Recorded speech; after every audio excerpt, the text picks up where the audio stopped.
Mobile पर network नहीं होने की वजह से कई युवाओं की शादियां नहीं हो पा रही है ना हैरानी वाली बात। जबकि जमीन है, खेती किसानी के बूते, अच्छी आमदनी भी है, संपन्न होने के साथ संभ्रांत परिवार है। ऐसे हालात कहीं और नहीं बल्कि छत्तीसगढ़ का ही है। यह कोई मजाक नहीं बल्कि बेहद सोचनीय स्थिति है कि लड़की वाले रिश्ता लेकर तो पहुंचते हैं, पर जब मोबाइल पर नेटवर्क नहीं मिलने की कड़वी सच्चाई का पता चलता है तो बेटी का रिश्ता करने से मना कर देते हैं। नमस्कार, CGNN लाइव में आपका स्वागत है। मैं हूं आपके साथ अभिषेक दुबे। 2 दशक पहले तक शादी ब्याह जैसे संस्कारों के लिए लोग घर परिवार, जमीन जायदाद, मान सम्मान और कारोबार के साथ युवक के संस्कार को महत्व दिया करते थे और यही 2 परिवारों के रिश्ते का आधार बनता था। पर आज ये तमाम बातें गौण हो चुकी हैं। लड़का कितना भी गुणवान क्यों ना हो, उसका कारोबार कितना अच्छा ही क्यों ना हो, वह कितना ही मेहनतकश और संस्कारी ही क्यों ना हो, इन बातों का महत्व तभी है जब वह जिस जगह पर रहता है, जहां बेटी ब्याही जाएगी, वहां पर मोबाइल नेटवर्क नहीं है तो बाकी चीजें बकवास साबित हो जाती हैं। अब यह एक ऐसी समस्या बन गई है जिससे लोग खौफजदा हो गए हैं और जुगाड़ से नेटवर्क अपने घरों तक पहुंचाने की कोशिशों में लगे हुए हैं। सबसे बड़ी समस्या यह है कि इस परेशानी से 2-4 लोग नहीं बल्कि 125 गांव के लोग जूझ रहे हैं। कमाल की बात है कि छत्तीसगढ़ के शहरों ही नहीं बल्कि निकट के ग्रामीण क्षेत्रों में भी 5G नेटवर्क का दावा किया जाता है।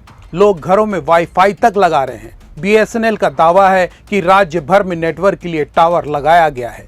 जियो और एयरटेल जैसी निजी कंपनियां हाई स्पीड नेटवर्क का दावा करने से नहीं थकती, पर हकीकत यह है कि शहरी इलाकों में जियो की स्थिति मरो जैसी है। एयरटेल केवल बिल भरो की नीति पर काम कर रहा है। ऐसे में दूर दराज के इलाकों में नेटवर्क वास्तव में बेमानी की बात है, लेकिन शहर और आसपास के क्षेत्रों में फिर भी कमजोर नेटवर्क के बावजूद संपर्क तो स्थापित हो ही जाता है। पर राज्य के कुछ इलाके ऐसे हैं जहां नेटवर्क तलाशते हुए लोगों को पहाड़ों पर चढ़ना पड़ जाता है।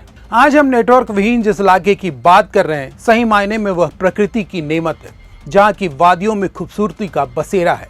और यह जिला है मनेनगढ़, कोरिया, चिरमिरी, बैकुंठपुर, जिसे शॉर्ट नेम MCB भी कहा जाता है। कोयले की खानों से भरे और लौह अयस्क के लिए ख्याति लब्ध इस जिले में प्राकृतिक संपदा की कोई कमी नहीं है, लेकिन इस जिले के करीब 125 गांव ऐसे हैं जहां आज भी मोबाइल नेटवर्क नहीं पहुंच पाया है, जबकि छत्तीसगढ़ में मोबाइल क्रांति को 25 साल से ज्यादा हो चुके हैं। इससे अंदाजा लगाया जा सकता है कि सरकार के साथ ही निजी कंपनियों ने भी नेटवर्क बढ़ाने की दिशा में सकारात्मक पहल नहीं किया।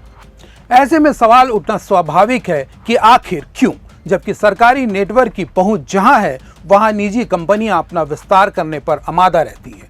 इसका जवाब हम देते हैं आपको। दरअसल जियो और एयरटेल के अलावा जितनी भी प्राइवेट मोबाइल कंपनियां हैं, अपना नेटवर्क केवल उन्हीं जगहों पर विस्तारित करती है जहां सरकारी मोबाइल यानी BSNL की पहुंच स्थापित हो चुकी है।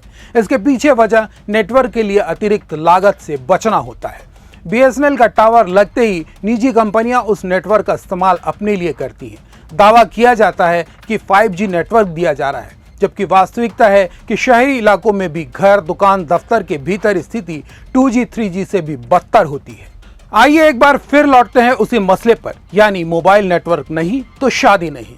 अब तक आपसे जितनी भी बातें हुई उसका असल सार यही है, क्योंकि मोबाइल आज के दौर में लोगों की आदत बन चुकी है। सुबह उठने से लेकर रात में सोने तक लोग मोबाइल को खुद से दूर नहीं रख पाते। हर छोटी बड़ी चीज के लिए लोग बगैर देर किए मोबाइल से कनेक्ट हो जाते हैं। तो जिन लोगों की आदत में मोबाइल आ चुका है, वे एक बार फिर आदिम काल में सांस कैसे ही ले पाएंगे? इस मसले पर आपकी राय क्या है?